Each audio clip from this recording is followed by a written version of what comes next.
We're going to be going through a great conversation today. There will be a Q&A at the end of this. But before we start, I want to make sure that I bring greetings on behalf of Dr. Riley, our president. He's unable to be here today, but he extends his warmest appreciation to our faculty, students, staff, and community who are celebrating Hispanic Heritage Month. This observance, which began in 1968 and expanded to a month in 1988, honors the profound influence of Hispanic and Latino communities, shaping our local, national, and global stories.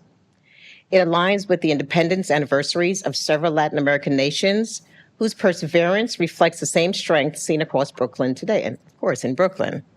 Nearly 1 in 5 Brooklyn residents, over 500,000 people, identify Hispanic or Latino, Puerto Rican, Dominican, Mexican, Central, or South American.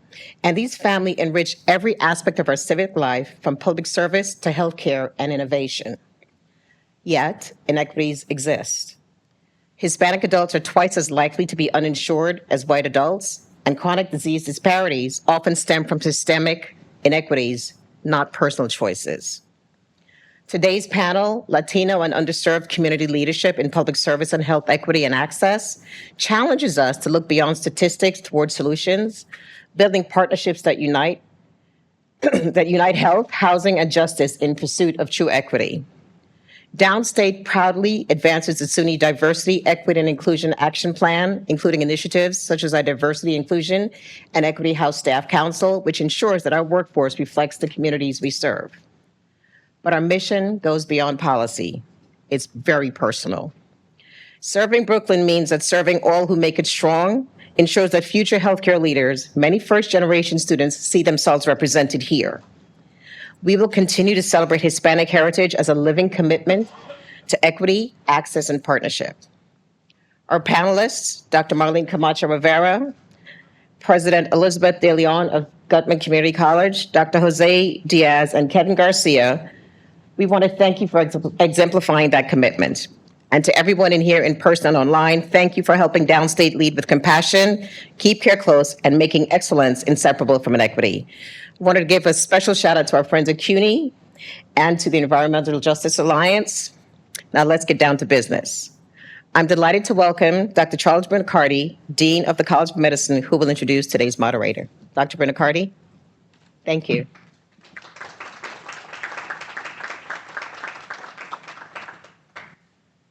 Good morning, everyone. Before I begin, I'd like to congratulate Dawn for putting on these events, which are so special. While we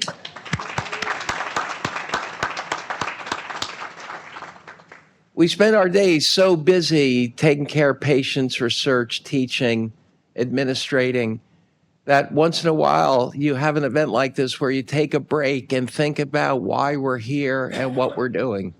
So, Dawn, congratulations. This is wonderful. Yeah.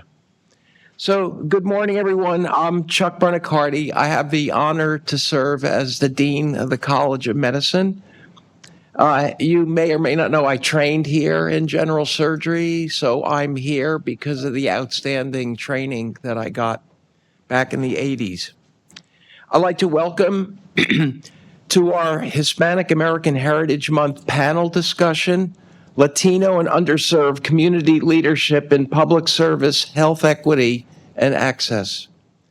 Today's conversation reflects Downstate's mission as an institution grounded in diversity, dedicated to service, and committed to delivering equitable care to our communities. I'm so proud to be a part of Downstate and to work with all of you. It's just it's wonderful to be here. Before I introduce Dr. Gillian, I'd like to extend a special thank you to our panel and to acknowledge their commitment to working for the betterment of our communities.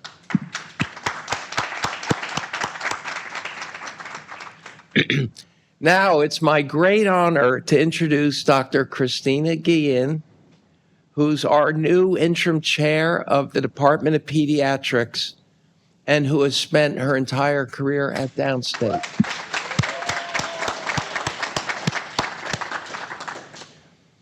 Dr. Gillian earned her medical degree at SUNY Downstate and went on to complete both her pediatric residency and chief residency at Downstate.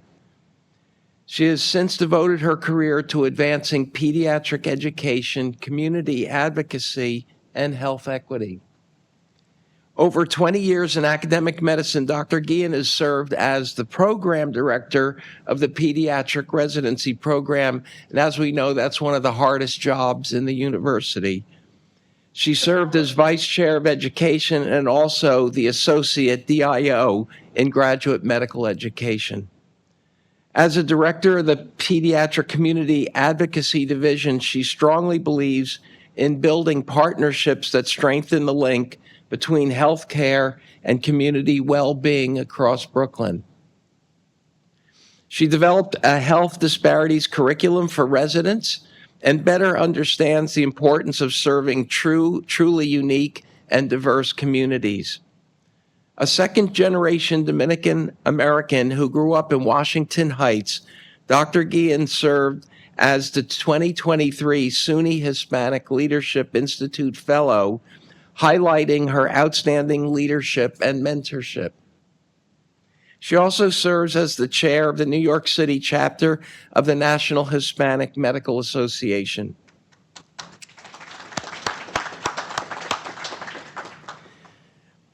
Dr. Gillian understands deeply the importance of language, culture, and shared understanding in delivering equitable care, especially in diverse communities like ours. Her leadership exemplifies how Downstate's mission comes to life through action, empathy, and education. So please join me in welcoming an inspiring leader and champion of equity, Dr. Christina Gillian.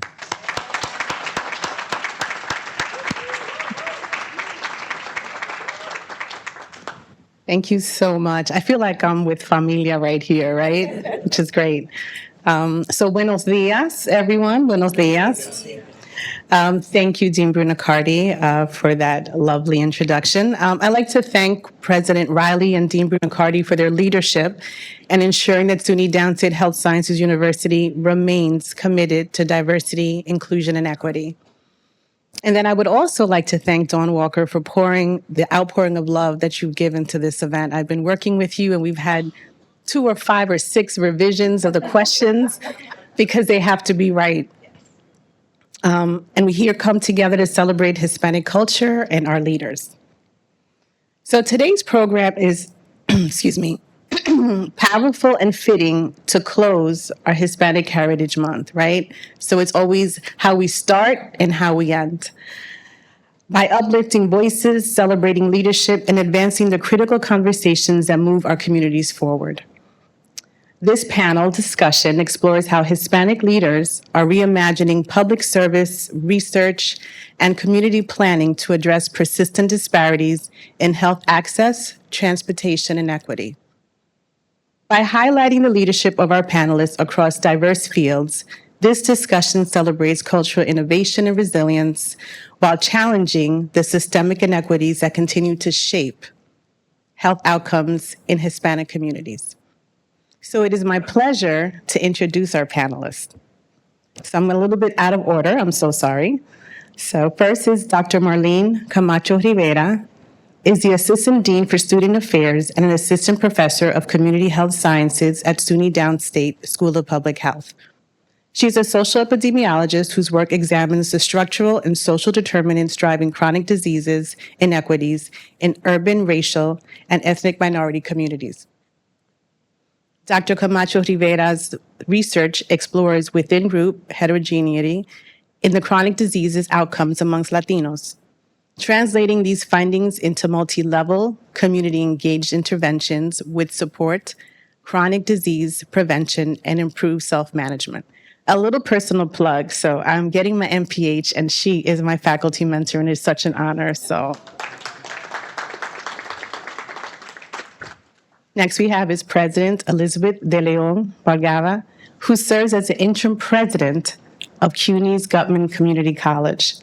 She brings over 25 years of executive level and public policy experience across federal, state, and local government to her current role. She most recently served as Assistant Secretary for Administration at the U.S. Department of Housing and Urban Development under the Biden administration. where she oversaw key agency operations and managed a $10 billion federal contracting portfolio. Thank you for coming.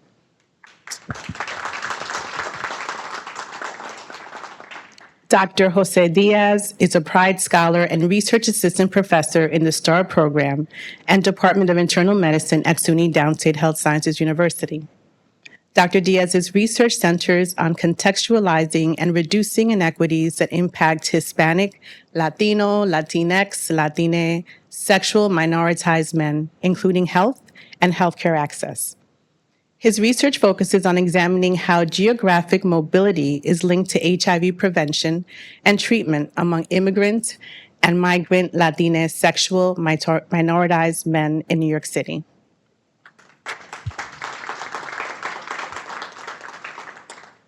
Kevin Garcia serves as the Senior Transportation Planner for the New York City Environmental Justice Alliance. His work focuses on advancing environmental justice through reducing transportation-related emissions through public transit improvements and vehicle electrification in low-income communities of color in New York City. I'd like to have a nice warm welcome to our great panelists. All right, so we're going to start and dive into some questions. So before we begin, I'd like to pause and reflect on something more personal, which is culture itself. Hispanic culture is deeply rooted in family, celebration, joy, heritage, food, music, and pride. In a nation built by immigrants, my question is now posed to you, how do these cultural strains continue to shape our collective growth and development? And how can we better honor the ongoing contributions of Hispanic Americans who make this melting pot stronger every day? So when thinking about this, for me, it is important for us to consider, what we're thinking about when we're talking about a community, about a population. Oftentimes when we talk about Hispanic and Latino populations, we think about them as this aggregated group of individuals, the sort of Latino vote, the Latino community. And we often forget that there's so many subgroups and subcommunities within that have their own unique and diverse contributions that they've made to U.S. society, global society, et cetera. So I think that's one of the things that, I'm answering the second part of the question, not the first part, because I was not expecting to go first. But I think that's one of the ways that we can really strengthen our, reflection on the contributions of these populations is by recognizing that we limit our ability to do so by limiting how we think about the populations. I also want to give a small plug because it is, both Hispanic Heritage Month, but also LGBT History Month. They overlap at the moment. So I think, yes, good applause. So I think it's also important to reflect on how people who sit at those intersections also uniquely contribute to our society. So I think about somebody like Sylvia Rivera, who is a prominent member of the Stonewall and Pride movement originally, and how her contributions may get overshadowed when we don't think about people who sit at those intersections. So that's one of my reflections on how we can, strengthen our ability to reflect on the population. I think it's easy to ditto everything that Jose mentioned. And just to say that being in New York City, I think sometimes we take for granted the contributions of Hispanic or Latino communities because you feel the presence of Hispanic and Latino communities everywhere in New York City, right? You see it on, our streets with respect to almost every bodega or street corner that you see. You see it in our barber shops, you see it in nail salons, you see it in restaurants, you hear the music. You see it in these longstanding and thriving immigrant enclave Latino communities across all boroughs. And so I think it's easy to, again, just understand that it's embedded in the fabric of who we are as a city without, also recognizing the, historical and persistent challenges that Latino communities, have faced. And so I think that it's important for us to continue to recognize that these conversations, that these initiatives, that these movements go just beyond this month. I think many of us jokingly tend to think that our calendars start to get full right around this time. But the work, continues every single day. It's really embedded in what we do here at Downstate and across all organizations here within New York City to improve the lives of not just Latinos, but all communities here within New York City. So I would say the first thing is just to recognize that these conversations and contributions are happening, just beyond this month. We're Latino every day, so we can have these conversations at any point and continue these conversations at any point in time. I think it's important to recognize that, yes, what Jose mentioned is true, that every Latino community has its own very unique social, political context and cultural context that should be respected, but also finding solidarity across movements, I think, is incredibly important because what is, happening among Latino and immigrant communities right now, there's a lot of commonalities across other immigrant communities that are being experienced here within New York City. I think other ways that we can better honor the ongoing contributions of, Latinos, I think about the fact that we're here at an academic medical campus and the only one that's here within Brooklyn. And that is a tremendous responsibility that we have and a privilege that we don't take lightly. And recognizing the fact that Latinos, represent 20% of the population here within New York City as well as the United States, but Latinos only make up 6% of the physician workforce. There's a huge disconnect there. Latinos make up less than 5% of all public health faculty at academic public health schools and programs here within the United States. And so there's a lot of work for us to continue to do to recognize that, yes, representation is important, but one of the best ways that we can do that is continuing to pay it forward for others. Yeah, just echoing everything that's already been said. I don't know what else I can really add on, but I think really just continuing to learn and learn from other movements and seeing how other communities, move through life and experience every day. As Dr. Camacho Rivera mentioned already, we don't stop being Latino after this month, right? Like we continue to be, Latino, Latinx. So, continuing to learn about, our history, our heritage, our movement, but also learning about other cultures and communities. I think that's really important. And I think also it's super important for us to learn from our elders and try to capture those unrecorded stories as well, through oral history, video recordings, because those are also part of the movement and the story. Yeah. Thank you. So I actually have been thinking about this question, and in light of what's happening in our country and the world, thinking about the contributions is taking advantage of the opportunity to change the narrative. I think starting a conversation with, the fact that we have to take, the time to recognize the contributions. I was traveling this year and met an individual who happened to also be from New York. And when I introduced myself, I said, "Oh, I'm from New York and we're traveling internationally." And one of the first things he said to me was, "Oh yeah, I'm from New York. My family has been there for 2 to 3 generations." And I said to him, "Oh, that's so interesting because we've been in New York since 1613. Juan Rodriguez, who was from Santo Domingo, was the first immigrant to touch." I'm like, "How was it when your family arrived?" And I did that on purpose, right? Because one, it's important for us to educate ourselves that we are not new, that these contributions aren't the first time that we became artists and musicians and doctors and lawyers and all these things. And so for me, the most important thing that we can do is start to engage in that real narrative, not allow for people, anyone, to use an educational system as a way to make it seem as if we don't know the ground we walk on.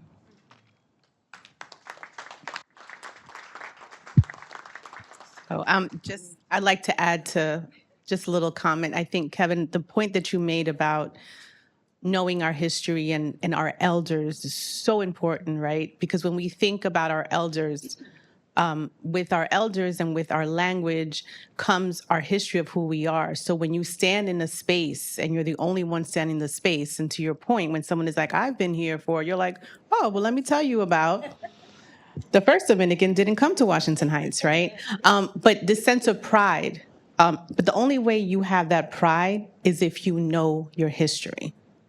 No one can rewrite the history that you know, right? So I think it is so important. And I'm going to segue into the next question. So now this is about you as panelists. So now we're going to start exploring where these intersections of your expertise occur and how collaboration can lead to change. Because collaboration is extremely important in our communities, and when you have leaders that are able to collaborate with each other, that is how we're able to uplift our communities. So the first question I'm going to ask all of you is, how can leaders in education, housing, healthcare, and environmental justice come together to address the interconnected forces such as poverty, displacement, and climate vulnerability that continue to drive health inequities in Hispanic communities? Jose, you're not going to go first. You're not going to go first. It's going to be Kevin. I volunteer as tribute this time. Yeah, so I think it's super important to acknowledge that a lot of this, a lot of these issues do intersect, right?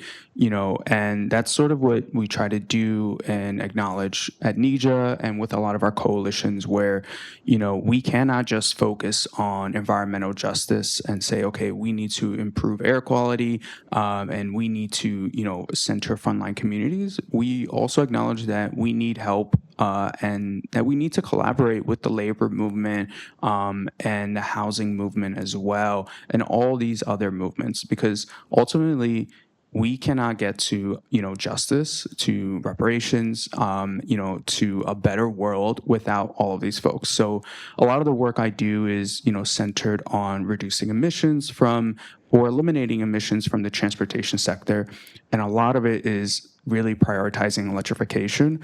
But I know that we cannot get there if we don't have the labor movement, right? If we don't have the mechanics, the bus operators also being trained, and that there are safeguards in order to protect them, we need to make sure that they're coming along for the ride. So, I think this panel and a lot of the work we do, we try to work, cross-sector in order to, achieve justice. Yeah. I think it's important for us to recognize it's easy to focus on health and specifically access to health care, quality health care, as being, one of the key drivers of health. But our evidence has shown that not to be true, is that most of what actually determines not just whether individuals can lead their healthiest lives, but whether communities are actually healthy and thriving, are happening outside of the walls of clinics and hospitals, right? What we know as the social determinants or social drivers of health. And so I think as health professionals, we need to recognize that all policy is health policy, that having a roof over your head, having access to safe, quality housing is necessary for us to be able to keep ourselves healthy, to be able to adhere to all of these other health behaviors and medications and treatments. That being able to get to a doctor's appointment is one of the first steps in actually being able to engage in preventative types of behaviors. And so when we think about access to transportation, access to safe, affordable, quality housing, the air that we're breathing at the moment, these are all, and the policies that influence all of these different conditions are important to consider consider, and with respect to thinking about how do we develop solutions then, and specifically advocate for healthier policies that are going to improve neighborhood conditions and well-being. So I think the first step is to just expand what we think about as what it takes for individuals and communities to lead their healthiest lives. And that is only going to come from taking a holistic approach and having different sectors at the table to collaborate and ideate solutions. Yeah, I fully agree with what Marlene just said. Sorry, what Dr. Camacho just said. Yeah, about collaboration and advocacy, specifically for populations that are typically not brought to the table. One of the things that I've noticed as an early career investigator is that a lot of decisions that we make and a lot of public health interventions that we put forth are very much top down. So it's very much, I'm an expert in this. This is what I think the community needs. Here's some evidence to support that. Why didn't it work? So I think one of the additional components of this is really uplifting the voices of the members of the community to really understand not only what their needs are, because I think we can talk about how people need affordable housing and how they need, livable wages. We can talk about that because we know that that's true, but how is that actually going to manifest for that population? What are the ways that we can actually attain that for that population and bring them along for the ride with us as we're striving for those goals? I think the other thing that we're not necessarily talking about, which is a little ironic because we're at an academic institution, but is the importance of education and how we can, reshape curricula to better focus on the needs of populations through the research that's been done or through engagement with communities. I think back to, I took a qualitative research methods class as a graduate student, which is not my area of expertise. And the faculty member brought in a group of folks who were formerly incarcerated and had a history of substance use. And just engaging with them and watching them do a focus group to discuss their experiences was incredibly eye-opening, not only about the qualitative methods, sure, that was the purpose, but really hearing their experiences and the things that they needed to avoid recidivism, to avoid going back to jail, was really eye-opening. So I think that's something that we can also consider is how we can uplift the voices of the community to ensure that, yes, our curricula are rigorous, yes, they meet the thresholds that we need students to meet in order to succeed in their chosen, healthcare profession, but also to make sure that we're doing justice to the populations as part of those curricula as well. I have more to add in a second, so I'm going to give myself. The next question is. No worries. Okay. So when we examine health inequities in urban settings, we are reminded that chronic disease disparities among racial and ethnic minority communities are not simply biological, which is kind of what panelists have been saying here. They're deeply rooted in systems of power, place, and social context, so social determinants. So this question is for Dr. Camacho Rivera. How do neighborhood conditions such as poverty, housing instability, and access to health resources interact with race, immigration status, and social capital to shape chronic diseases disparities in marginalized communities? It's a great question, and it's the question that I use to frame my life's work. So I probably have a lot to say, but what I will say is that our neighborhoods shape how we live, how we thrive in very deep and meaningful ways. I think in ways that we don't necessarily even realize it and that we take for granted. For example, we are all sitting here and able to contribute in these conversations because we are able to breathe the air that is currently all around us. As an asthmatic and having a child who is asthmatic, that is not something I take for granted because that is something that does not happen every single day. And yet there are many neighborhoods where, children are experiencing, the consequences of very explicit and deliberate environmental injustices that happen by design, right? It is not a coincidence that there are many major highways and freeways that go through predominantly Black and brown communities within New York City and other urban areas. And so I will say that I think that, political choices, as well as private investment and disinvestment, both historical and current, shape every aspect of neighborhoods that we live in. Whether we can walk safely within our neighborhoods, whether we're able to be outside and play and exercise, the types and access to the quality of food that we eat. I mean, the list goes on and on. But I would be, remiss if I didn't mention that every neighborhood has both challenges and strengths. And I think that when I think about neighborhoods, it's important for us to be able to recognize the strength that exists within Latino immigrant communities, Black communities, other immigrant communities, because the social connections, the social cohesion, the ability to build relationships around commonalities and shared identities, I think is incredibly important.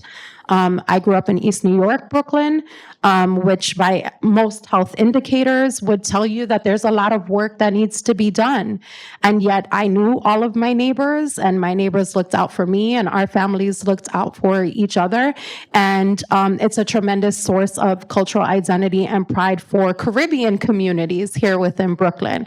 And so I think that, the ability to be able to come together to lift up assets and recognize the need to be able to sustain assets and strengths within communities through investment, through partnerships across different sectors, I think will go just as far, if not farther, as well as mitigating a lot of these injustices that we've seen as a result of political decisions and private disinvestment.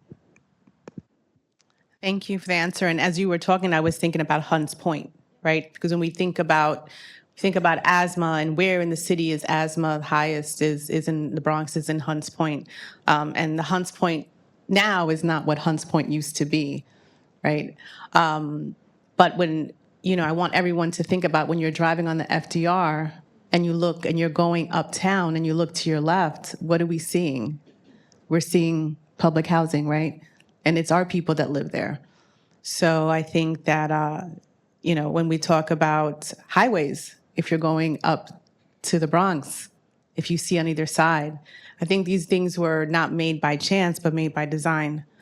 And I know it's hard to admit it, but in order for us to have change, you have to admit it. And you have to accept for what it is, and that's where change comes about. Okay, thank you.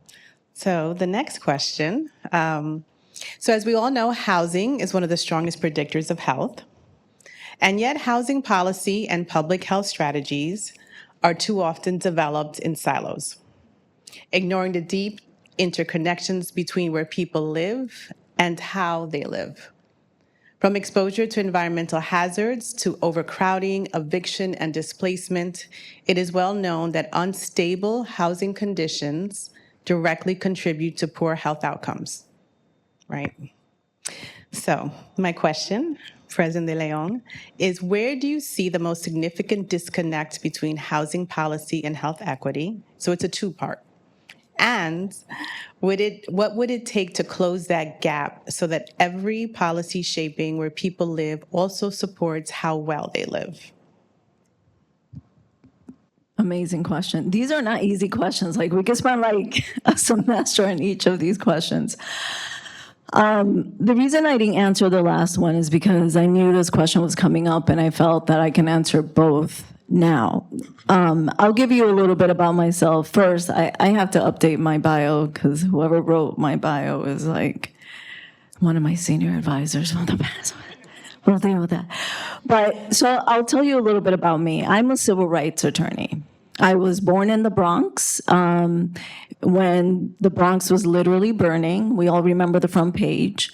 And then that's when I moved to Washington Heights when I was 3 or 4. That is extremely important, and I never knew the importance of that experience because the building that we lived in, the boiler exploded, it went up in flames. I remember as a child, being woken up by my mom and, the fire department, all those things, and being homeless. And then moving in with family to Washington Heights. And so, that memory was just there. The fact that we lost all our belongings, baby pictures, the works. What's interesting about that story is that I never realized until I, became probably in my 40s, the journey I had been on and how much that experience really affected where I ended up. So that experience happened, went to college, became an attorney, became a civil rights attorney, state prosecutor. And at some point, I joined the Bloomberg campaign, which is where I met one of my closest friends, who's sitting in the front row. Nobody knows who she is. And one of the things that my portfolio was neighborhood development. And if you think about it, it's not typical for a civil rights attorney to sort of, we're into like the civil rights and, discrimination, and sort of what I did as an attorney made sense. But entering civil rights and the economic development piece of it, it's actually not as obvious, except for a civil rights attorney. Because if you actually take the Civil Rights Act, which is, by the way, one of the most amazing pieces of legislation, period, hands down, doesn't exist before or after it was created. And part of the reason is because of the fact that it actually addresses so many of the injustices that are part of our history.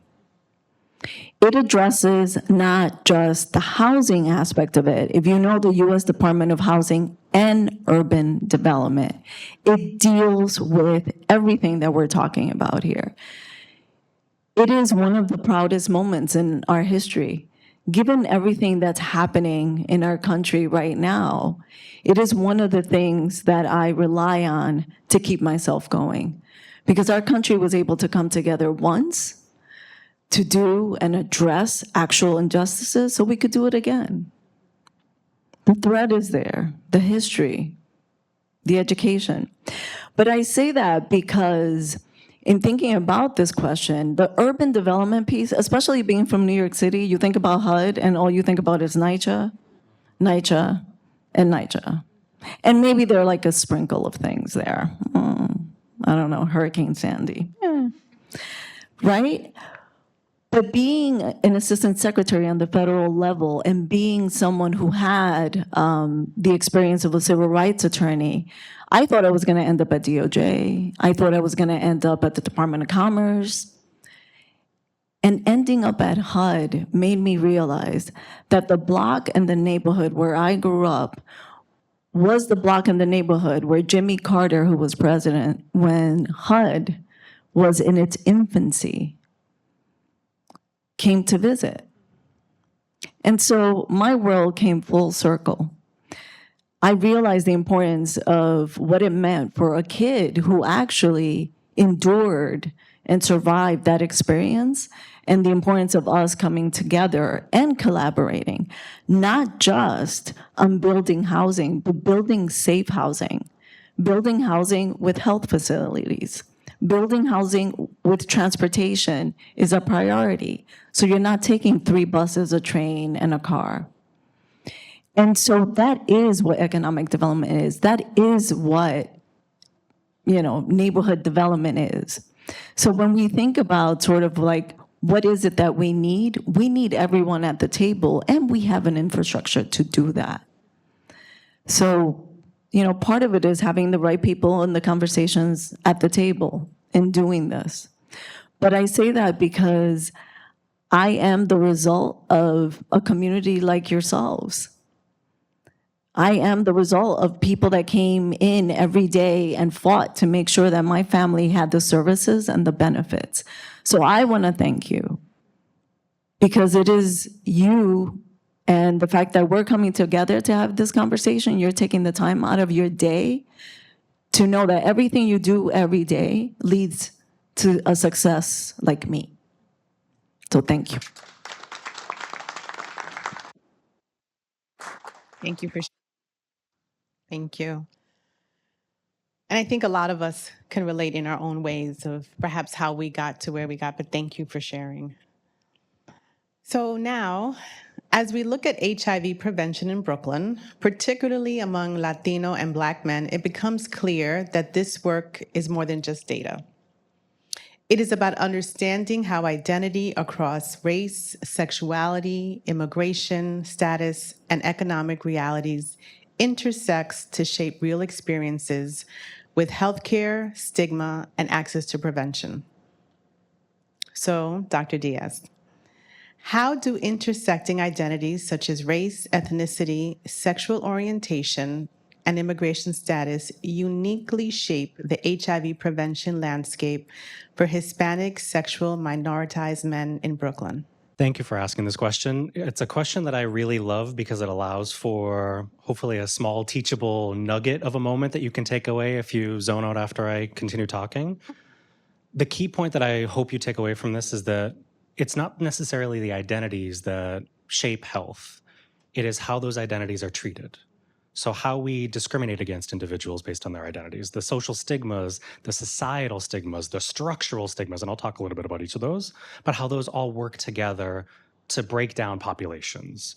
So if you're thinking about, oh, I see, for example, HIV is high among this population, it must be because that person is a member of that population. That's not necessarily the case. It's really the way that society treats people from that population that underscores those disparities. And that is consistent across all health disparities. It's not just HIV. So that's my teachable moment. And now I'll just ramble about other things that are related to that. And so I think it's vital that we consider the idea of intersectional stigma, which is that idea of how stigmas work together, not necessarily in an additive way. It's not, being gay and Latino means that you are twice as likely to have something happen to you. It's more that being gay and Latino might make you, might expose you to even homophobia that a white gay man might not be exposed to, because that racism and homophobia are intertwined for those individuals.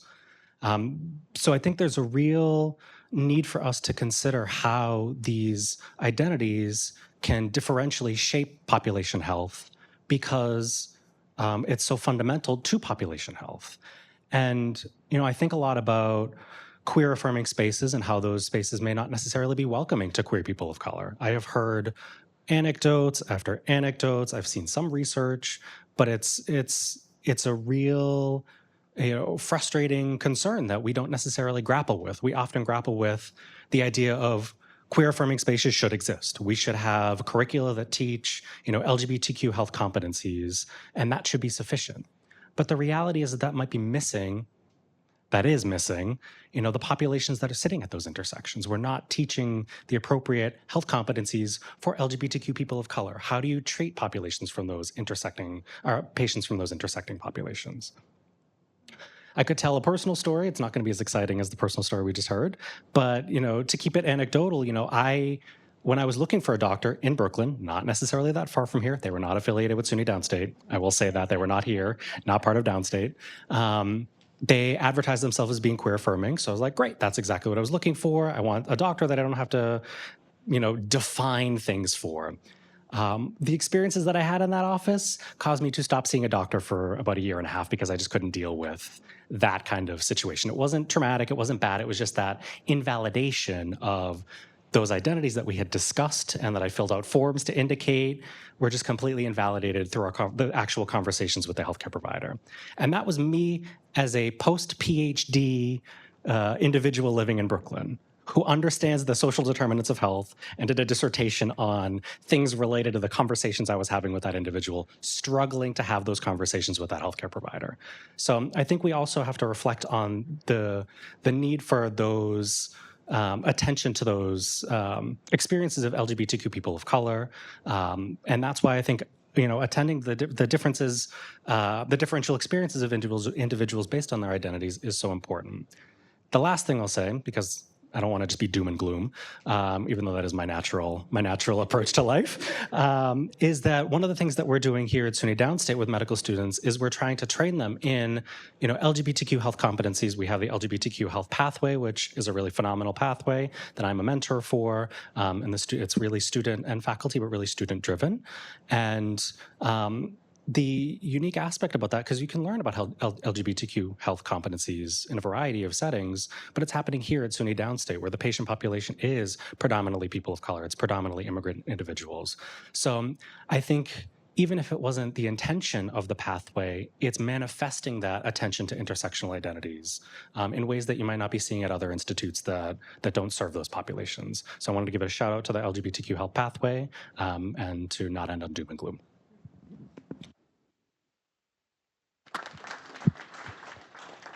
Thank you. So, Kevin, you're next.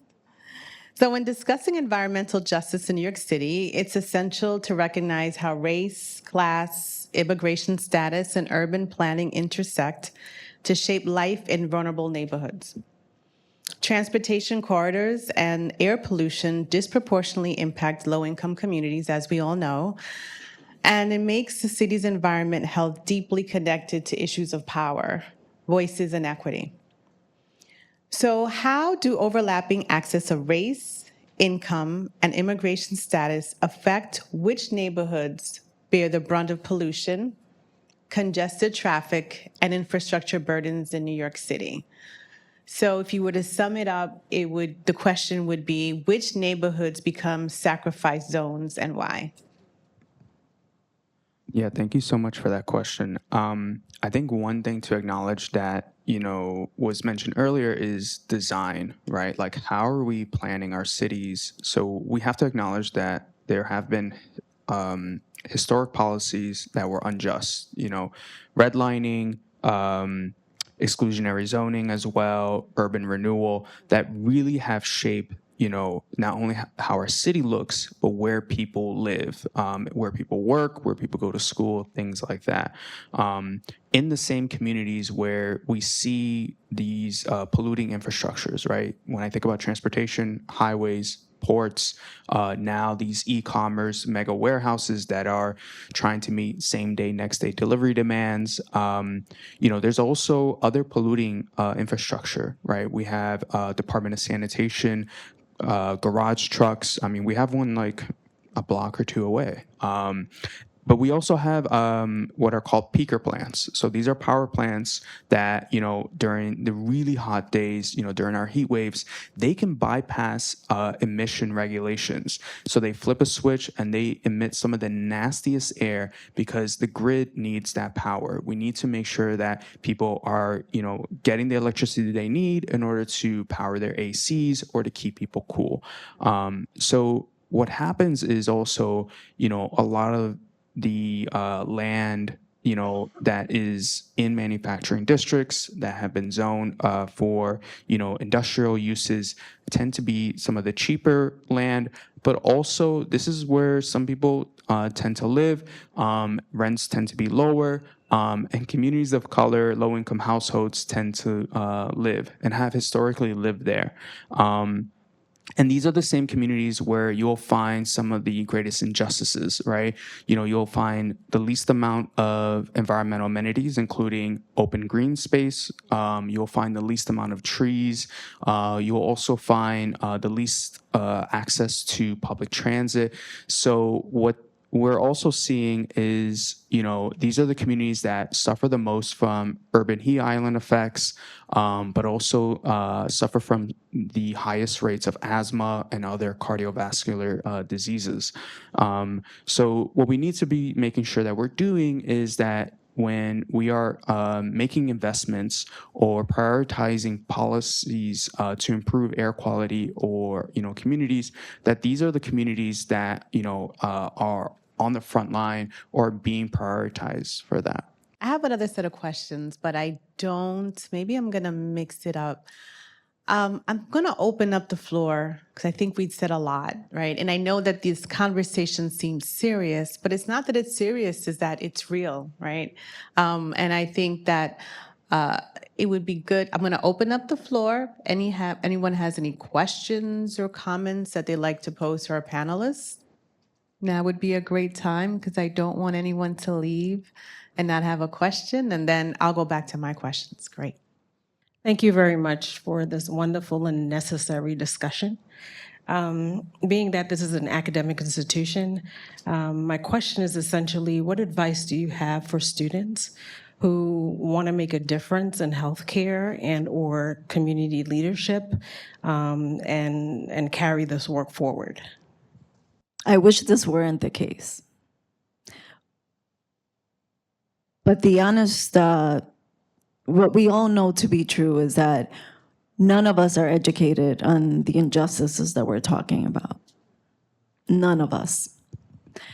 It's only people who take it upon themselves to be exposed to understanding and learning why things are the way they are. If you go through your education and continue to meet all the requirements and don't take the time to understand what it is that we're talking about, you will continue to be oblivious to it. And I personally think will not be as effective.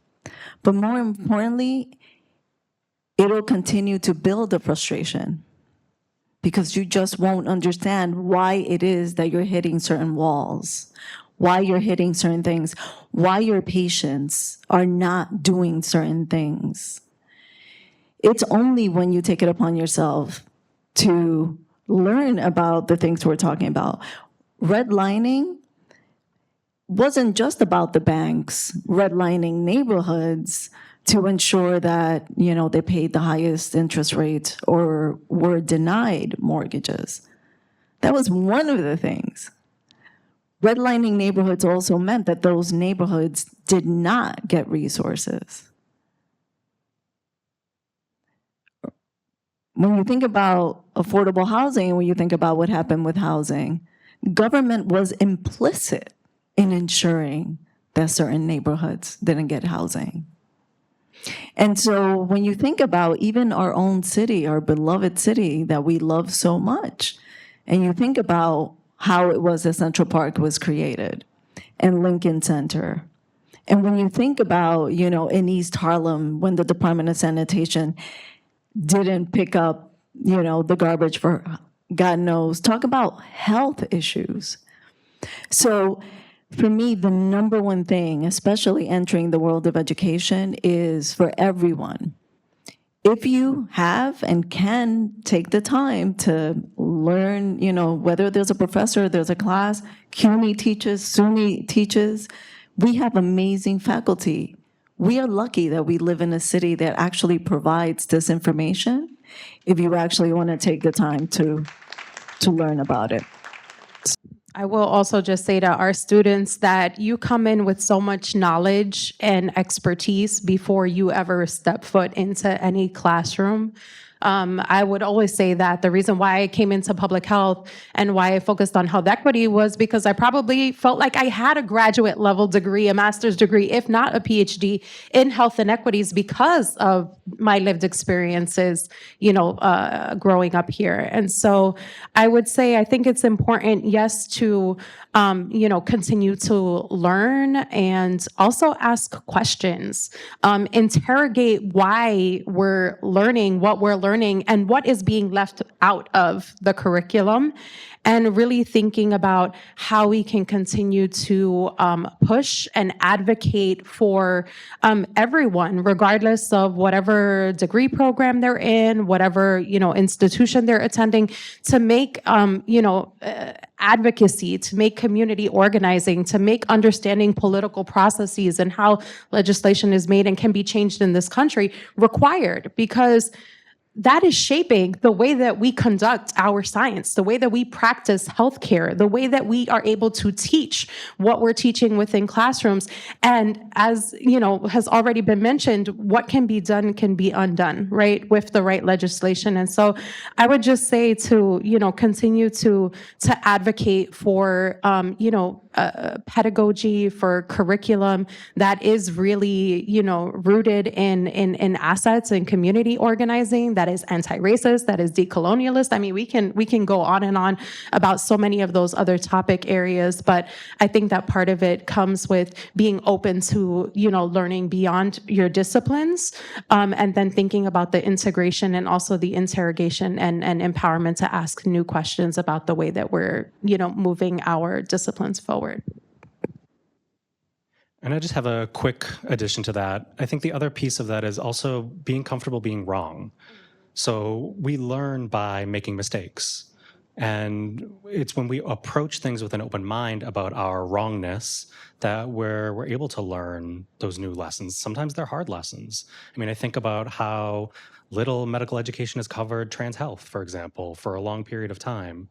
And what has the curriculum done to address that since then? How have the students propelled that forward alongside faculty that have supported that? But how much of that has been student-led, and how much of that has been driven by folks that have recognized a gap and have been able to build collaboration with faculty that were interested in promoting that as a part of the curriculum, but also among other faculty that would then be involved in that process. So I think it's not only, I know the question was sort of directed with students, but I think we as the people sitting on the other side of those conversations also need to be comfortable being wrong. We stopped learning all the new information a long time ago, where the younger folks are bringing that information to us. So we need to be willing to obviously respect our education and respect our expertise, but be willing to see those new lessons for what they are and learn from those new lessons as well. I'm just going to share a little bit for me. So not to plug public health, but how can you not?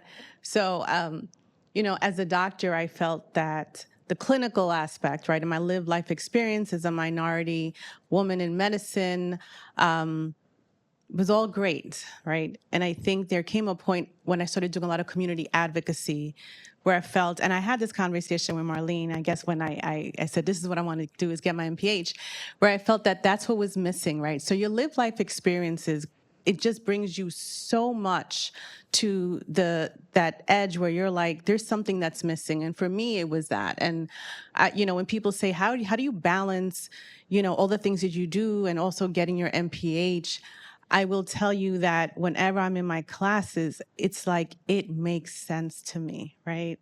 And I think that the biggest mistake anyone can make, and I think we as minorities make, is that, school is too long, expensive. How am I going to find the time, right? But we have to educate ourselves, because as we educate ourselves, we start to see the world that we're walking through in a very different light. Right. So, when I do any work with my residents and my colleagues and students, when it comes to community advocacy and we talk about program design, I was doing it before I knew what it was. Right. So it becomes very intentional. And I think that it would be horrible if we do get educated, but we don't go back to our communities and have that sad conversation of what's going on here. Right? And I have the education, so how do I make my community better, whether it be through transportation or housing or sanitation, because one is to get the degree and the other is to use the degree the way it should be used. So, thank you. I know it's probably, I just have to use this example because, thank you. Because I feel like it's a good example to show that a lot of this also feels overwhelming, and your actions don't have to address, the sun, the moon, and the stars. So my nephew is actually going to medical school right now, and I give him a hard time all the time. But he said something to me the other day, and it was so touching because, of course, he's in the Heights. And one of the things he said, he was like, I asked him, how's it going? He's like, oh, my God. He was like, Dominicans are coming back from the DR, all the elderly, how they come back. because, for the winter time, they go, yeah, okay. So they're in DR and they come back. And he said, and it's unbelievable. They stop taking their medication. They go visit a doctor in DR. The doctor tells them to take something. He's like, they come back and it's like a brand new patient. And so what his classmates or residents, I don't know what you guys call them, but what they did is that they came together and they created like 5 questions that would get this information. Like, did you just come back from DR? Did you visit a doctor in DR? What medications did they give you? Let me see what they gave you. As a way not to argue and start like, but why aren't you taking your medication? The last time I saw you was 3 months ago. And that alone, so they sent an email to everybody, to like each other, guys, reminder, all the seniors are coming back from DR, and you know how it goes, we go through this every year. And I was like, oh, it was just surreal that they came together and they're like, let's make our lives and the patients' lives easier, and let's just get the information and not get frustrated because we know what they do. And so just wanted to share that example because it doesn't have to be insane. It could be like, folks, reminder, these guys are coming back, it's like the after school program. So. And sorry, I just have one quick shameless self-plug. I received, I'm one of the principal investigators on a NIH R21, specifically looking at something like that. So it's looking at how geographic mobility, movement, I can help out, but how that can impact HIV prevention and HIV treatment, because similarly to what you're talking about, traveling to visit family can impact your ability to take your medication with you, or maybe you have easier access getting the medication while you're there. So that's one of the things that we're looking at, specifically in queer, immigrant, Latino populations. Trust is so important for healthcare. And right now we're living in a time when, Don told me to stand up, so I will. We're living in a time when our people in our communities aren't leaving their homes out of fear, and people are afraid to walk down the street. And so there was already a distrust of institutions, especially healthcare institutions in our communities. And I'm afraid this is just so much worse and probably the lowest point in my lifetime. I know this has got to be affecting the research you do and the care that you give. So what are we doing to rebuild that trust at probably the most horrible time possible? Ooh. I would say that we spend a lot of time in medicine and in public health talking about trust and mistrust among individuals, within communities, and trust and mistrust is oftentimes used as an excuse. We can't engage community members in X, Y, and Z, or this intervention was not successful, this program has not met its milestones, and it must be because this community doesn't trust us. They're mistrusting of science, they're mistrusting of public health, and that is completely wrong, first of all. And it's also just victim blaming. I mean, I think it completely removes academics, public health professionals of the responsibility that we have to be trustworthy within communities. And we don't have to think about the U.S. Public Health Service syphilis study as a historical example of why, Black and Latino communities might be mistrusting, because there's current examples that are experienced every day.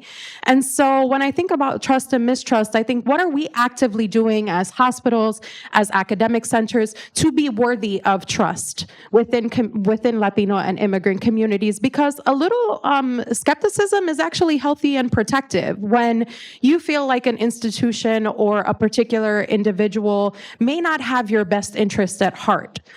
We've seen this from medical experimentation of reproductive drugs. We've seen this in forced sterilization, not just in Puerto Rico, but in ICE detention centers all across the United States. And so happening just a few years ago. And so I think we need to have those conversations. And part of the way that we can think about gaining trust and being trustworthy, one is acknowledging the harm that has been done and being really transparent and having conversations about how we can restore trust.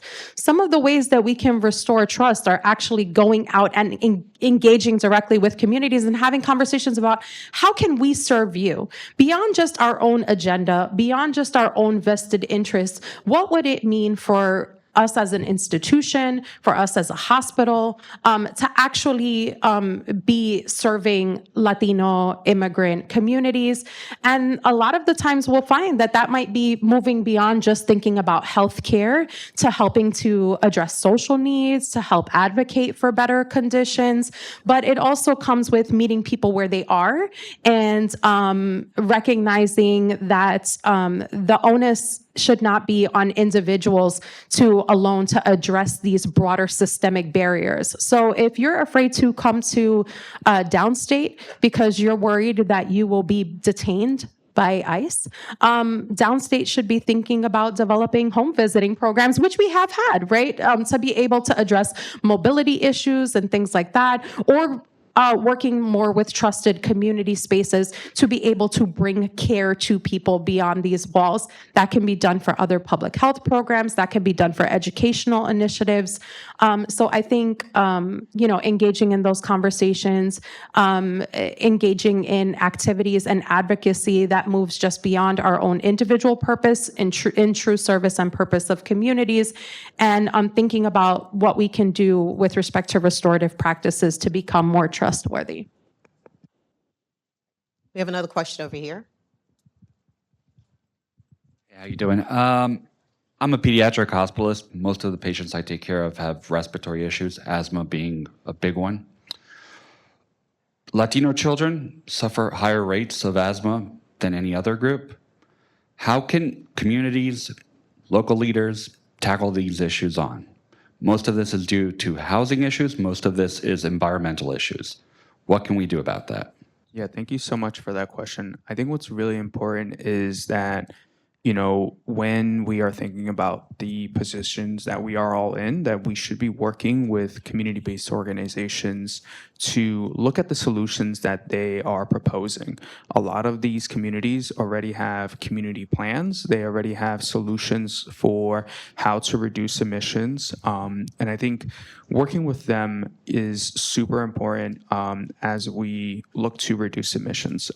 So New York City Environmental Justice Alliance, we're a membership-based network of grassroots organizations. We have 13 member orgs across the 5 boroughs that have come up with solutions on how to improve air quality, how to improve the quality of life for many of their community members, and they work directly with their communities. The reason being because they abide by the Hermes principles, where and so does NIJA, where I have to respond to my members, who then have to respond to their community members, and they know their community best. They have their lived experiences. And a lot of times, we need to be making sure that we're uplifting their solutions. So one perfect example is, congestion pricing by the MTA. A couple years ago, they came out with their environmental assessment, and it was very clear that regardless of the tolling scenario, there were projections in truck traffic and tailpipe emissions, particularly in the Bronx along the Cross Bronx Expressway. NIJA, was a part of what was called a environmental justice technical advisory group, where with other environmental justice groups, we were privy or gained knowledge of some of this information about 48 hours before it became public, so that we can share that with our community members and sort of be that additional layer of explanation or translation. So one of the things that we, raised the flag about is, well, you can't go forward with this plan if you're creating that sacrifice zone of the South Bronx. So we came up with, along with our members and some of our allies, a list of of, policies to, not only mitigate that, but also achieve a net positive plan. So not only reducing emissions to break even, but going beyond that, because the South Bronx and many other communities in New York City and really across the nation deserve that. They need to be given that. We need to repair the harm that has been caused to them for so many decades. So I think, working with those community-based organizations in order to uplift their solutions and working on their campaigns. Yeah. That was awesome. But we could do this all day because I love. One of the other things I think would be to partner with the Department of Education, and part of it is because, I think what Kevin is addressing is really like a neighborhood community. But there's a lot that happens within the home, and there's a lot that happens when the children are not at home that we're not aware of. So I would say it would be amazing to have a partnership between, the medical association. I don't know, Dawn's like, I don't know. Dawn's like giving me more work. Great, thanks, Elizabeth. But yeah, because even myself, right, where I'm a president of a community college whose students are coming from these communities, I have 500 questions right now about like, how are we addressing that, educating the student, educating the people in the home so that they become better advocates for themselves on a daily basis, and also, in a much wider sort of, level. But I would love to see that. Good afternoon. So many good nuggets. I gotta stand up. I'm like 5'9". Okay. Sacrifice zone just hit me. That was a gut punch, just hearing that. The other gut punch was Dr. Diaz when you mentioned you being educated, going to a doctor and not going back for a year and a half. You're young. Imagine, just accept it. Imagine now our older adults that maybe, Titi Abuela is at home and they have the same experience and they don't go to the doctor. Missed diagnosis, and all the things that go into that. So that's where going into the homes is important, and the things that we need to do.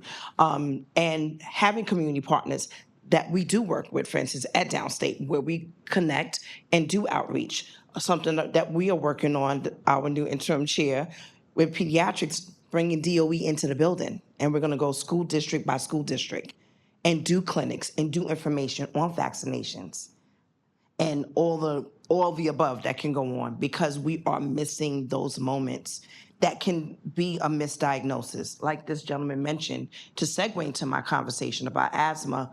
But then we're talking about diabetes and high blood pressure, which is heavy hitting in all immigrant populations. But in the Hispanic community, how are we working on bringing those support efforts to take care of that issue? And like we know, I'm Afro-Caribbean, part Trinidadian, and Southern, and everyone has a bush or a T. So we go home, we go back. See, so yeah, you go back home, you come back in the summer months and go to your doctors. I just saw someone in a restaurant said, "Oh, my mom wasn't feeling good. She came to Downstate. She got her medicine, and the swelling went down. She's going back home." I said, "Well, so what's going to happen in between? You got to keep in contact with me. I need to know who the doctor is, because now she's going to go in the backyard, pull a guava leaf, a sour sap, I know the bush, and then boil it, and then something could work, could not work, get a different medicine, and now we have a collision, a reaction." So this idea of the 5 questions, that is a conversation we need to be having going forth in all communities, and knowing the key terms of the pet names we call for illnesses, because we know sugar is diabetes. I didn't know that. I had that in my family until I was like 21, because it was given a pet name. So how do we just create that conversation that will allow us to take care of our community as a whole?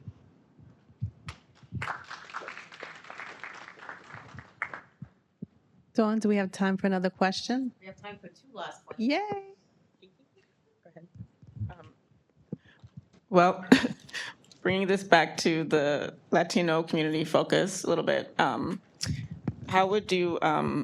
do you think the healthcare providers can do a better job honoring the family culture and traditions that are so central to Latino communities, especially in the areas where we've talked about trust? But yeah, if you have anything more to add. So I think, what we're describing and what you're asking is cultural humility, right? I think the most important thing is that we in the medical profession have to understand that it's not us versus them, right? And although we are experts in medicine, they're experts in their lives. And having like when a mother says, no, I know, yo sé lo que tiene mi hijo. Like, I don't care what you say. I know my child. I know something is wrong. Not saying, oh, this is her baby, or, I didn't understand what she said. So first it's cultural humility, understanding that it is a relationship. It is a relationship. We've known them for 20 minutes or 2 or 3 years. They've known themselves all their lives, right? Having the conversation, to your point, Alicia, which is like bush tea, right? So we have the same thing in all our countries. And tell me, what other medications, what teas? And once you start having that conversation and you say, well, what else do you perhaps take from back home? They'll say, oh, so So let me tell you, right? And not saying like, oh my God, you can't. Saying, well, why? And how does this make you feel? And let me tell you about the medication that I want to prescribe and how it works, similar to that one. Because trust me, when I go to the Dominican Republic, it's like the office is open and everyone is like, let me ask you, let me see that. And they're like, I got this. Like, who knew penicillin is, like, you could buy it in in una farmacia, in a pharmacy. You're like, but you need a prescription. No, you don't. So I had to kind of sit and say why, right? So I think cultural humility, understanding, and having that conversation where, although I am the doctor that you highly respect, I have to respect you as a person, right? And once they feel that you respect them, everything changes. Everything changes. I totally agree. I think that not just cultural humility, but creating culturally safe spaces is important to be able to open up and to start asking many of these questions. I think, again, not being dismissive when folks are, engaging in additional, healing practices that, by the way, many of them, Indigenous peoples, they just happened. And much of what Western medicine is founded on is based off of historical Indigenous and traditional practices that don't get credited, within medical curriculum. And so rather than being so quick to dismiss the teas or the prayers or anything else, I think recognizing that if it's important to the patient and it's important to the family member, then it doesn't necessarily have to be an either or conversation. It can be an affirming, acknowledging, and this is important to you. That's great. Keep doing what you're doing, and let's have a conversation about what I can do to help, move you further along. I would be remiss if I didn't mention language.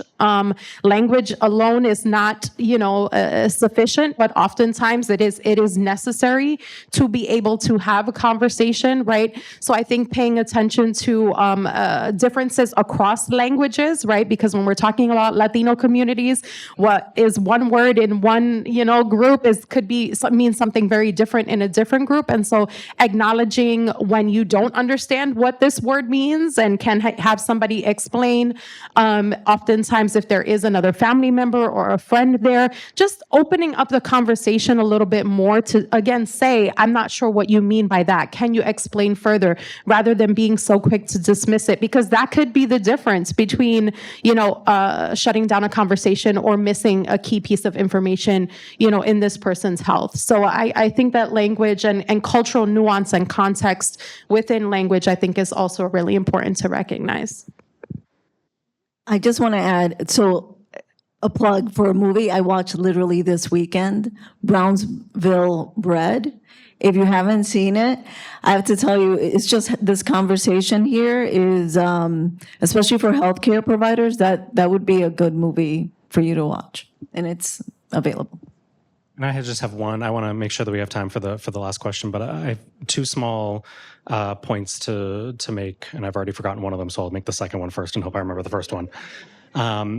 One of the things to think about when you're thinking about cultural humility and what family, the importance of family and all of those aspects, is also what does family mean to that individual? So we often think about family being biological, natal families, when we're thinking about the queer and trans population, who also can be they can also be immigrants, and they might also have similar health concerns to, non-queer and trans individuals. But what does family mean to them? What do their transnational networks look like? What do their local networks look like? Who do they consider their family members?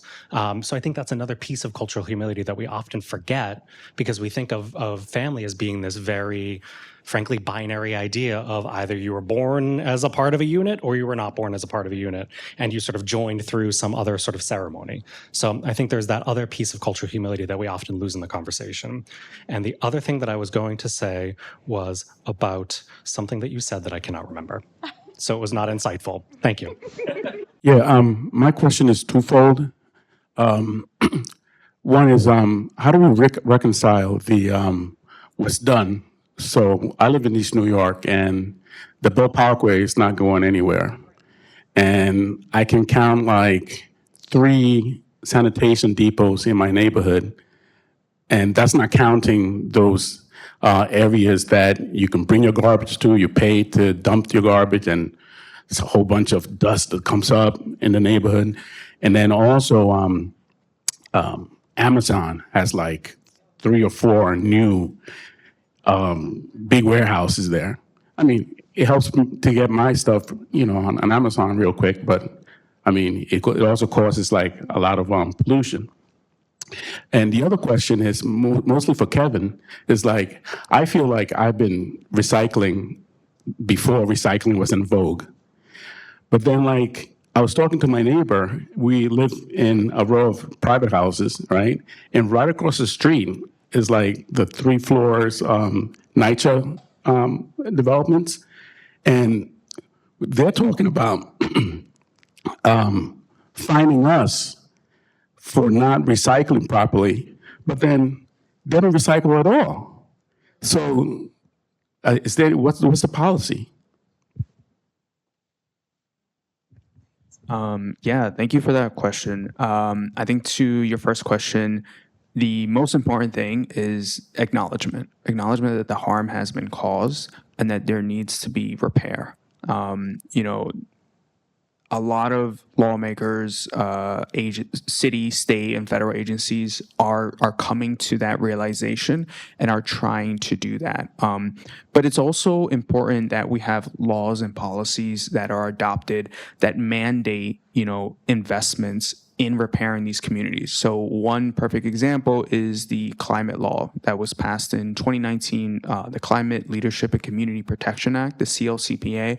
I was not in NEJA, but my boss and some of my other colleagues were. But really what it does is it requires economy-wide emissions reductions, but it also requires that at least 35% of investments in renewable energy, in climate resilience infrastructure needs to go to what are state-identified disadvantaged communities. So these are low-income communities of color or frontline communities that have historically been disproportionately impacted by, heavy polluting infrastructure or are suffering the harm of, our fossil fuel industry.